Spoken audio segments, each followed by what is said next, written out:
Hello, welcome to this lecture series on Introduction to Molecular Quantum Mechanics.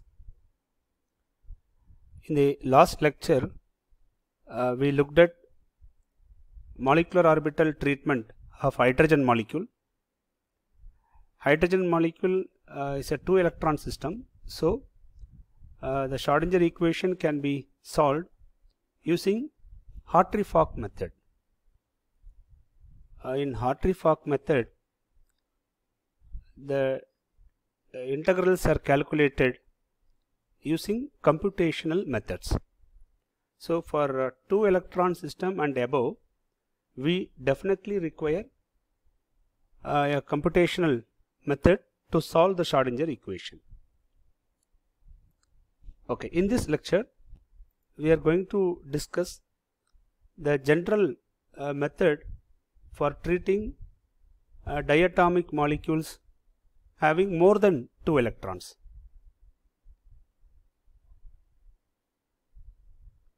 So this is molecular orbital theory, lecture number 4. Molecular orbital theory for diatomic molecules.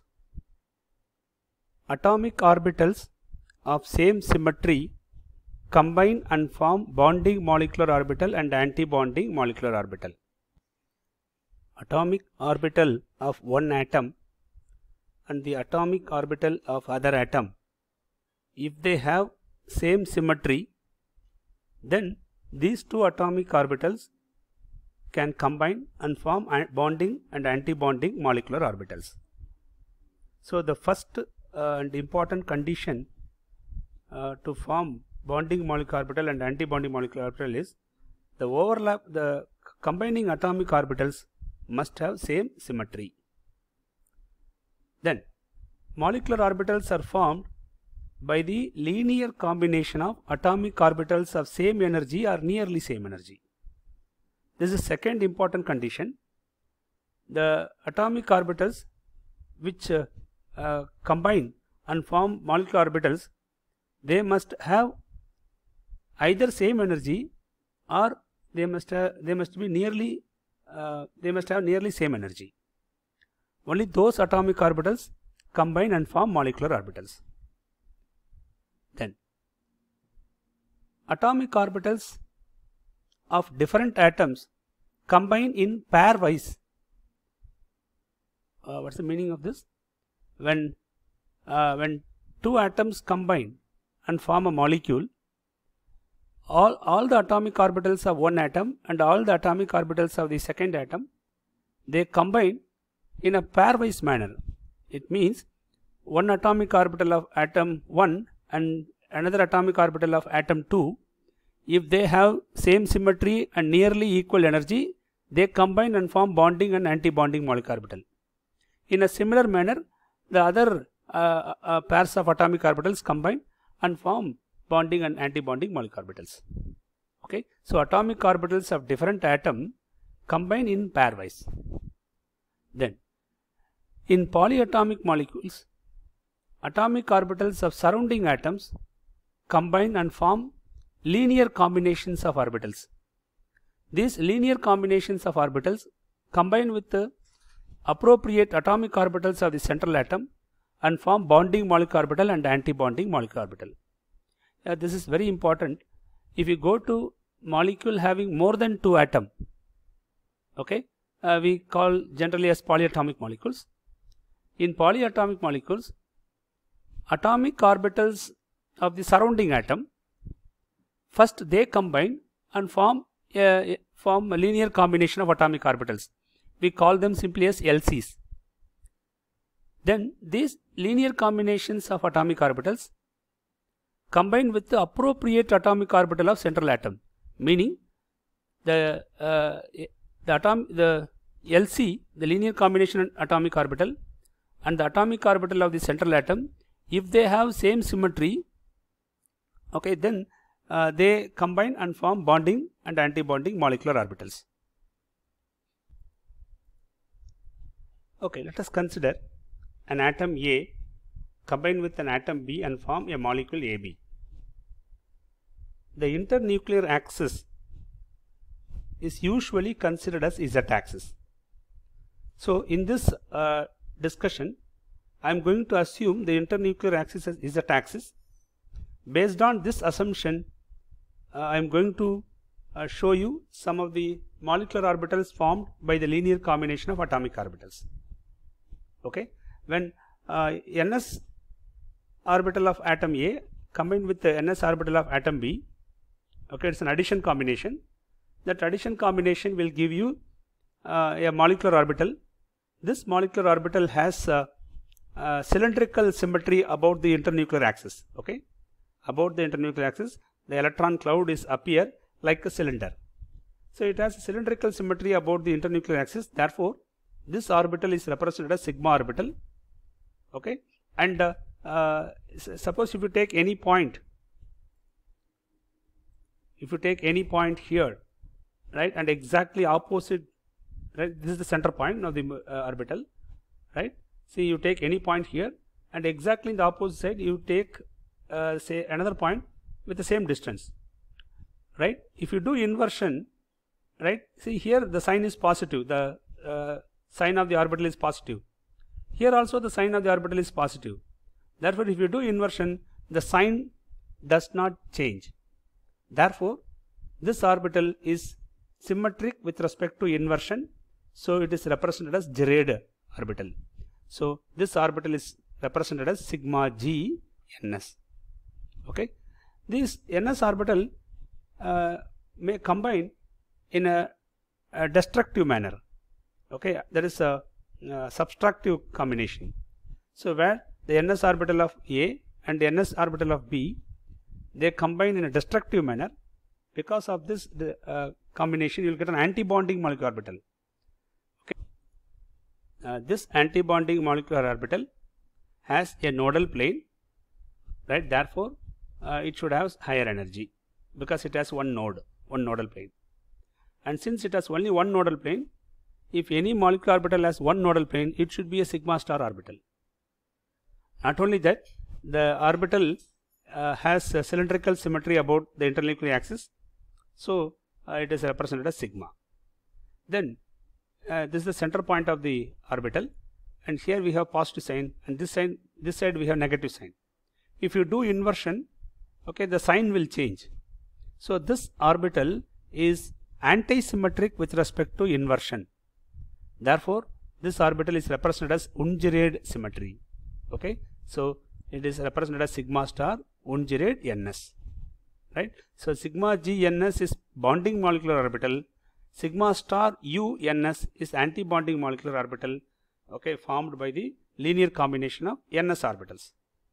Right. Similarly, when npz of A combined with npz of B, here also two possible combinations are there.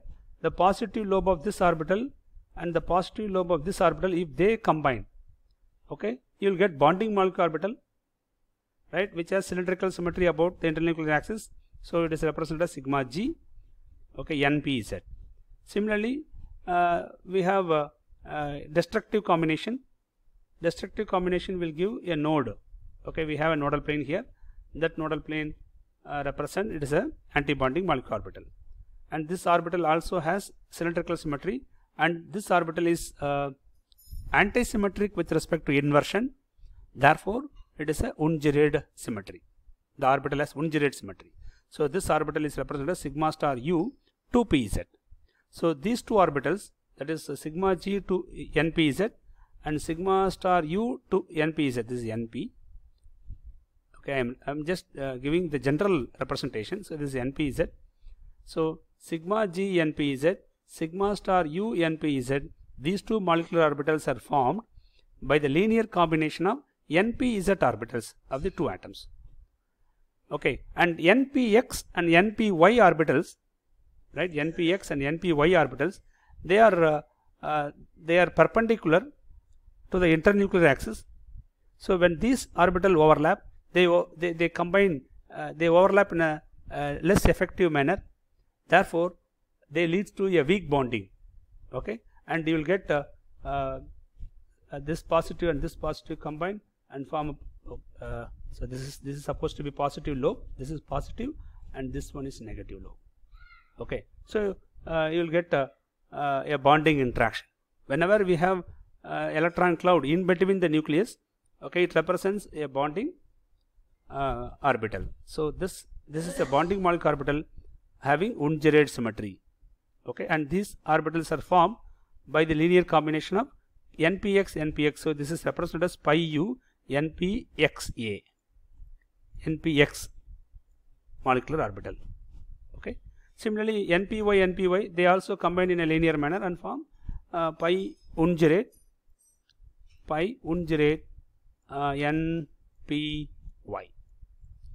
npy. This is the symbol for this molecular orbital. Why it is Ungerade? Listen, in the sigma orbital, ground state is gerade, excited state is Ungerade, whereas in pi orbital, ground state is Ungerade and the excited state is gerade. I'll show you here. See why it is Ungerade. See, this is Ungerade because, listen, you take the center point, okay, and if you do inversion, the plus will come down and minus will go up. So the sign of these two lobes will change. Therefore, this molecular orbital is antisymmetric with respect to inversion, right? Therefore, this orbital is represented with the symmetry u. So it is pi u npg. This is the bonding molecular orbital formed by npy orbitals, okay. Similarly, npx orbital also form bonding molecular orbital.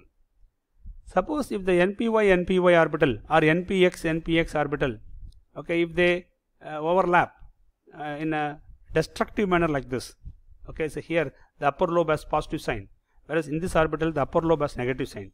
So if they combine, this combination is called destructive combination, which will give you an anti-bonding molecular orbital, right? This is an anti-bonding molecular orbital represented as pi star orbital, okay, and this orbital is symmetric with respect to inversion. See here we have positive sign, exactly in the opposite we have positive sign. Similarly here this lobe has negative sign, exactly in the opposite we have negative sign. So if you do inversion, okay, this negative will come here, this negative will go there. Similarly this positive will come here, this positive will go there, right? So after inversion you will get the same structure. So that means this orbital is symmetric with respect to inversion. So this orbital is represented with the symbol G, okay, and this is called pi star gerade npy. Similarly, we can also form pi star gerade npx molecular orbitals, right? So these are the structures of few molecular orbitals. Now we'll discuss how molecular orbitals are formed and what are some important informations that we can get from the molecular orbital theory. Yeah, suppose if we take hydrogen molecule, the hydrogen atoms have 1s orbitals and each 1s orbital has one electron. When the two 1s orbital combine, you will get a bonding molecular orbital represented as sigma gerade 1s, okay, sigma gerade 1s, and an anti-bonding molecular orbital represented as sigma Ungerade 1s. So this is 1s orbital. So when two 1s orbital combine, you will get sigma gerade 1s and sigma star Ungerade 1s. This is bonding, this is anti-bonding, and each molecular orbital can accommodate two electrons. Therefore both the electrons will go and occupy the bonding molecular orbital with the opposite spin. So this corresponds to a singlet state. So for hydrogen molecule, the ground state is a singlet state. Then we can calculate a quantity called bond order. Okay, what is bond order? Bond order is nothing but number of electrons in bonding molecular orbitals minus number of electrons in anti-bonding molecular orbital divided by 2. This is a bonding molecular orbital and star represents an anti-bonding molecular orbital. Now this bonding molecular orbital has 2 electrons, anti-bonding molecular orbital has no electrons, it is empty. So number of electron in bonding molecular orbital is 2, number of electron in anti-bonding is 0, 2 minus 0 by 2, which gives you an answer as 1. Okay, so bond order of this molecule is 1, right? Therefore it represents between the two hydrogen atom we have a single bond.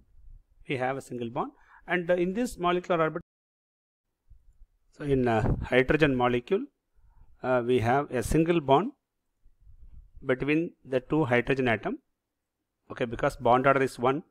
Bond order represent, we can consider that if bond order is 1, between the two hydrogen atom we have a single bond. And here in hydrogen molecule, the molecular orbitals are sigma bonding and sigma star anti-bonding. Okay, this is sigma bonding and this is sigma star anti-bonding. Therefore, the bond formed must be a sigma bond because we have only sigma orbitals. So this is a sigma bond in hydrogen molecule. And in hydrogen molecule, the two electrons are fully paired. Okay, there is no unpaired electrons in hydrogen molecule. Therefore, the molecule is also diamagnetic in nature. It is diamagnetic. Okay, hydrogen molecule is diamagnetic. Then, helium molecule, He2. Helium molecule does not exist. Actually, VB theory could not explain why helium molecule does not exist. This explanation can be obtained from molecular orbital theory. According to molecular orbital theory, the 1s orbital of one helium atom and the 1s orbital of another helium atom, if they combine, you will get a bonding molecular orbital and an anti-bonding molecular orbital, sigma g 1s, sigma star u 1s. And each helium atom has two electrons in 1s orbital. So when they form molecular orbital, see here we have 2 electrons, here we have 2 plus, so we have totally 4 electrons. Okay, the 4 electrons can be filled up in the molecular orbitals, like put 2 electron in sigma g and 2 electron in sigma star u. We know very well each molecular orbital can accommodate maximum of 2 electrons only. So you can place only 2 electron here and another 2 electron here, and here the bonding molecular orbital has 2 and the anti-bonding molecular orbital also has 2. Therefore, 2 minus 2, bonding molecular orbital has 2 electron, anti-bonding molecular orbital also has 2 electron. So 2 minus 2 is 0. Therefore, bond order of helium molecule, He2 molecule is 0. It means this molecule does not exist. Okay, so helium molecule He2 does not exist because bond order is 0. Okay, then before going to see the diatomic molecules of boron, carbon, nitrogen, oxygen, fluorine, etc., we should know the energy gap between 2s and 2p orbitals. Okay, 2s atomic orbital and 2p atomic orbitals of an atom. Listen, as you move from left to right, electronegativity increases. As electronegativity increases, okay, the energy gap between 2p and 2s, that increases. Actually speaking, the 2s orbital energy decreases and it decreases in larger extent. Okay, so this slope is very high. Whereas 2p orbital energy also decreases, but the decrease is somewhat less. Okay, therefore the gap between 2s and 2p in the case of lithium is very small, and the gap starts to increase, okay, as we move from lithium to fluorine atom. Okay, this is very important because this makes some difference, okay, in the molecular orbitals, right, in the ordering of molecular orbitals, right, after nitrogen. Okay, yeah, we'll see that. See here a general molecular orbital diagram is given. When 2s orbital of one atom and 2s orbital of another atom combine, you will get sigma g 2s, sigma star u 2s molecular orbitals. Similarly, when 2p orbitals, 2px, 2py, 2pz, similarly 2px, 2py, 2pz of another atom, if they combine, you know very well, we assume z axis as internuclear axis. Therefore, 2pz, 2pz combine and form sigma g, sigma star u. They form sigma orbitals. Whereas the remaining orbital 2px and 2py, okay, if they combine with the 2px and 2py of another atom, they form pi bonds. Okay, pi orbitals. Not pi bond, I'm sorry, pi orbitals, right? So you'll get pi u 2px, pi u 2py, and pi star u g 2px, pi star g 2py orbitals, right? Suppose if the gap between the 2s orbital and 2p orbital energy gap if the energy gap between these two is very small, if the gap is small, then sp mixing will occur. What is meant by that?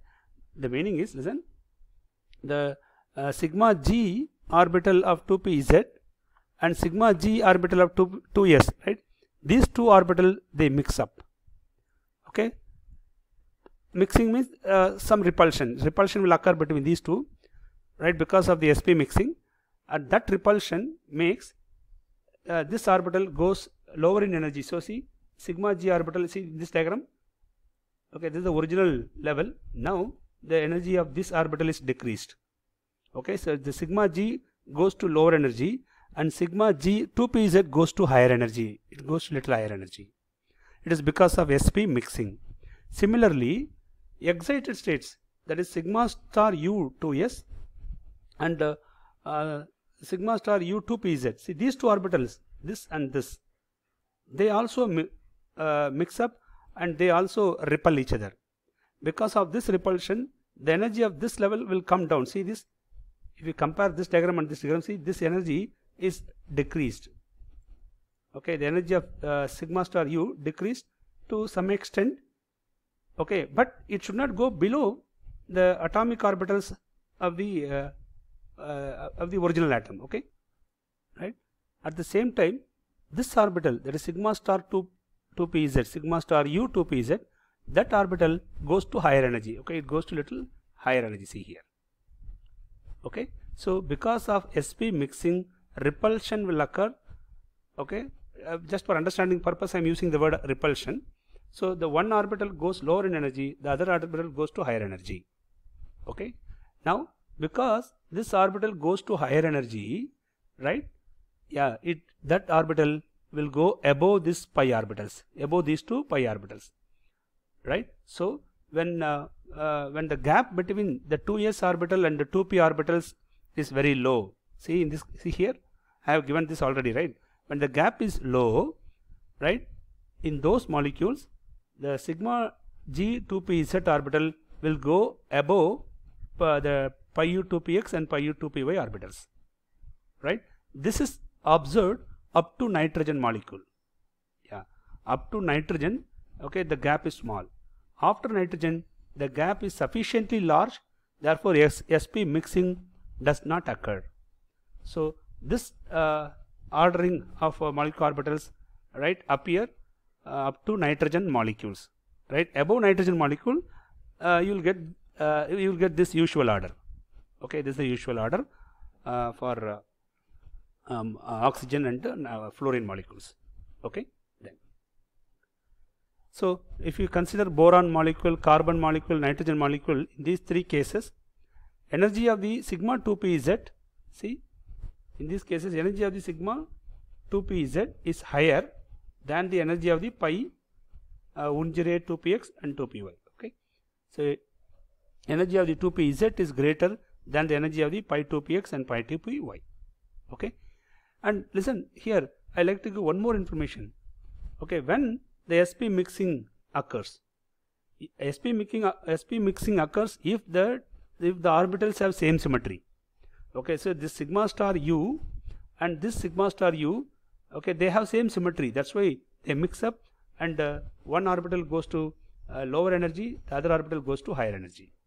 Okay, so for sp mixing, the two orbitals, that is s orbital, sigma bonding molecular orbital formed by s and bonding molecular orbital formed by p, they must have same symmetry.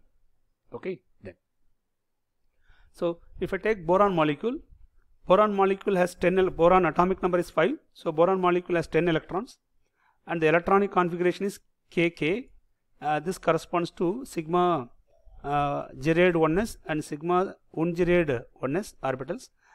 Usually we won't represent this, and these kk shells accommodate 2 electrons.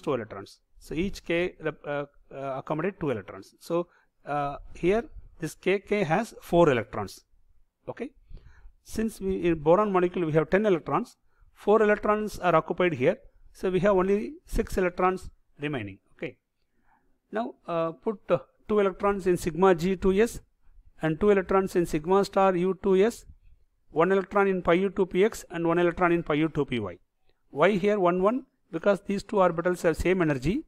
You know very well, when orbitals have same energy, we should follow Hund's rule. Okay, so by making use of Hund's rule, I'll put one electron here and another electron here. Okay, and this is the electronic configuration of the molecule B2. Now we'll calculate bond order. What is bond order? Number of electrons in bonding molecular orbital minus number of electrons in anti-bonding molecular orbital by 2. Okay, to calculate bond order, you need not consider KK shell, leave it. So bonding molecular orbital, so this is a bonding. See, the orbital having star symbol is anti-bonding. Without star is this, these are all bonding, right? So without star, the orbitals are bonding orbitals. So this is bonding 2 electron, this is bonding 1, this is bonding 1. So 1, 2, 2 plus 2, 4. Number of electron in bonding molecular orbital is 4 minus number of electron in anti-bonding is 2 by 2. Okay, so 4 minus 2 by 2 will give you the answer as 1. It means between two boron atoms, okay, there is supposed to be a single bond. Okay, supposed to be a single bond exists between the two atoms. Now, since the molecule has sigma orbitals as well as pi orbital, we can also determine sigma bond order and pi bond order. So sigma bond order, for sigma bond order, you should consider only number electrons in sigma bonding and electron in sigma anti-bonding. So the sigma bonding orbital has 2 electron and the sigma anti-bonding orbital has 2 electron. Okay, these are all pi orbital, you need not consider. So this has 2, this has 2, so 2 minus 2 is 0, 0 by 2 is 0. So the answer is 0. It means, see, in boron molecule we have a single bond. This bond is not a sigma bond, very very important. This bond is not a sigma bond because sigma bond is 0. Whereas if we calculate pi bond order, what is the formula for pi bond order? Number of electrons in pi bonding molecular orbital minus number of electrons in pi anti-bonding molecular orbital by 2. And here both the pi orbitals are bonding orbital. There is no anti-bonding pi orbital here. Therefore, number of electron in bonding is 2, right? And number of electron in anti-bonding is 0. So 2 minus 0 by 2, the answer is 1. It means, listen, this bond is actually a pi bond. So in B2 molecule, right? See, normally when we have a single bond, people will say that single bonds are always sigma bond. It is not. It's not so. Okay, there are molecules which exist with the pi bonds. Okay, see, there is a nice example is boron molecule. See, in boron molecule, the single bond is formed. Okay, not because it is not a sigma bond. The single bond is actually a pi bond. Whenever molecule is formed only with the pi bond, okay, the molecule may exist, but it exists only for a fraction of a second, because pi bonds are not so stable, it will immediately decompose. So boron molecule definitely exists, but it is highly unstable. Okay, so it will exist only for a fraction of seconds, right? And here this orbital is fully paired, it has 2 electron. This orbital is fully paired, 2 electron, whereas these two orbitals has 1 electron. So we have odd electrons, or we have unpaired electrons. Okay, we have 2 unpaired electrons, therefore the molecule is paramagnetic. Okay, yes, boron molecule is paramagnetic and it has 2 unpaired electrons. And in boron molecule we have a single bond. That single bond is not a sigma bond, it is actually a pi bond. Okay. Then similarly, if you take a carbon molecule, in the case of carbon molecule we have 12 electrons. Okay, and in carbon molecule also the 2s 2p gap is small. Therefore, we should follow this molecular orbital diagram. Okay, so if you follow that diagram, yeah, if you follow the diagram, we'll write the electronic configuration like this: Kk, sigma g 2s2, sigma star u 2s2, pi star u 2px2, pi star, both are pi star. Sorry, this is not pi star, pi u 2px2, pi u 2py2. Now if you count the electron, here we have 4 electrons, 4, 6, 8, 10, 12. So we have accounted all the 12 electrons in the molecular orbitals. Okay. Now we will calculate the bond order. How will you calculate the general bond order? Number of electrons in bonding molecular orbitals minus number of electrons in anti-bonding molecular orbital divided by 2. So here this is bonding 2. These are all bonding, so 2 plus 2 plus 2. we have 6 electrons in bonding molecular orbital, and so in carbon molecule, C2 molecule, we have 6 electrons in bonding molecular orbital, 2, 4 and 6, and we have 2 electron in anti-bonding molecular orbital. Therefore, bond order is 6 minus 2 by 2. The answer is 2. So, bond order, general bond order is 2. It means between 2 carbon atom there should be a double bond. Okay. Generally we say that when double bond exists between 2 atom, then one bond should be sigma, the other bond should be pi. But here, if you calculate sigma bond order, okay, you will get the answer as 0. It means this molecule does not contain sigma bond. Whereas if you calculate pi bond order, you will get the answer as 2. So both the bonds in C2 molecule are pi bonds. Okay, both the bonds are pi bonds. Therefore, when I told you whenever a molecule exists only with the pi bonds, that molecule exists, but it will exist only for a fraction of seconds. Okay, on heating coal, right? When we heat coal, right, that vapors, the flame of the burning coal has these C2 molecules. Okay, we have a spectral proof for that, but that molecule exists only for a fraction of a second. Why it exists only for a fraction of a second? Because both the bonds are pi bonds. Pi bonds are highly unstable. Okay, therefore the molecule exists but highly unstable. And in this molecule, all the orbitals, right, are fully occupied by electrons, and all the electrons are fully paired. There are no unpaired electrons in the molecule.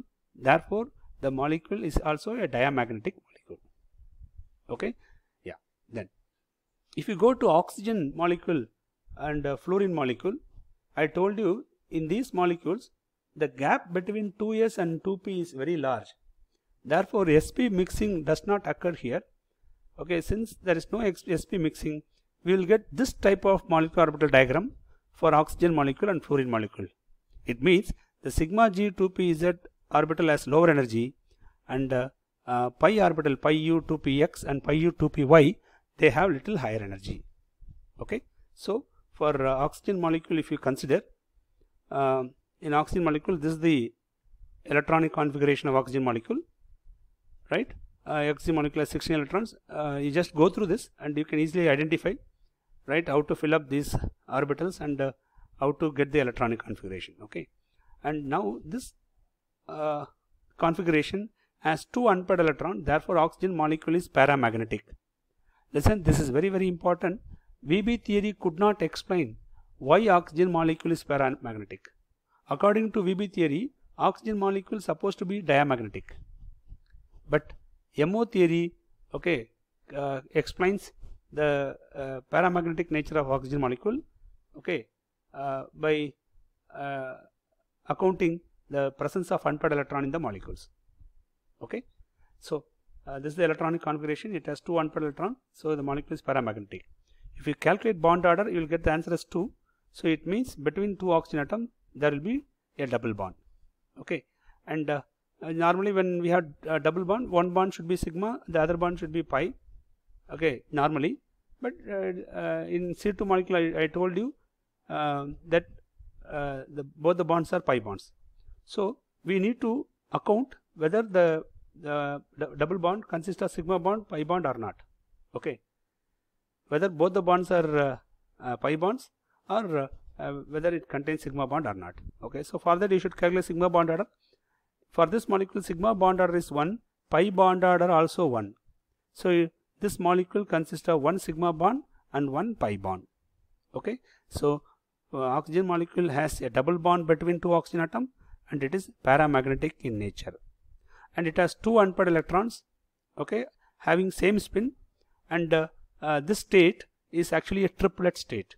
So for oxygen molecule, the ground state is a triplet state, very, very important. For all other molecules, okay, for most of the molecules, the ground state is a single state, whereas for oxygen molecule, both the electrons are unpaired and both have same spin, so it exists in a triplet state. Okay, similarly for boron molecule, yeah, in the case of boron molecule also we have 2 unpaired electrons, so boron molecule also the ground state is for boron molecule also, the ground state is a triplet state. Okay, yeah. For fluorine molecule and here nitrogen molecule, I didn't give the molecular orbital diagram. You try to draw the molecular orbital diagram and try to find out the bond order, sigma bond order and pi bond order, and check whether the molecule is paramagnetic or diamagnetic. Okay, so for nitrogen and fluorine molecule, right, I'll just leave it as a homework. You try to do it and try to find out the answer, and if you find any difficulty, you ask me in the next class. Okay, yeah, I stop here. Thank you.